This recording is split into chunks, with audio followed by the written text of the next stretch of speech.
escutei primeiro, no chiado doce um trem bom tinteiro. Veio a prosa, a viola e um guai no refrão.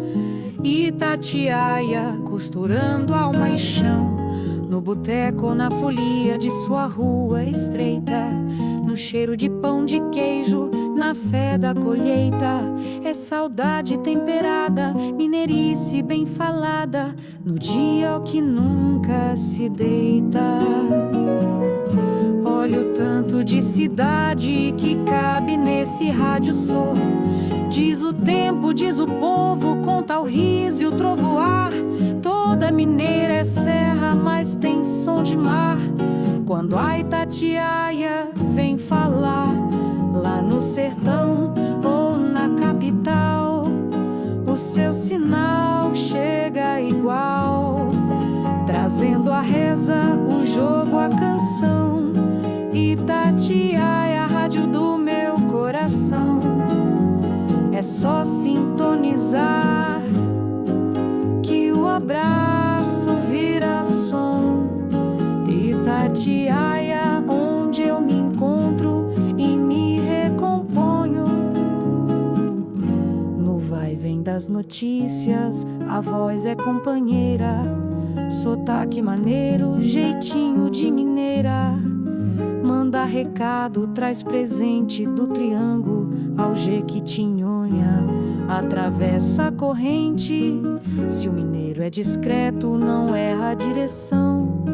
Se a distância é saudade, a rádio é conexão. Da Copa do Mundo à missa do galo é Itatiaia, pulsando do mato ao asfalto. Escuta, minha gente, se espalha no ar. O ai, o trem, o sou, pra quem quiser cantar. Em cada recanto a certeza de lar.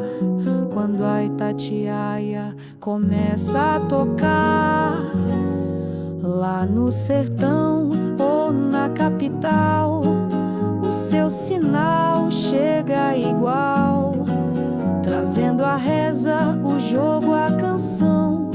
Itatiaia, a rádio do meu coração. É só sintonizar que o abraço vira som.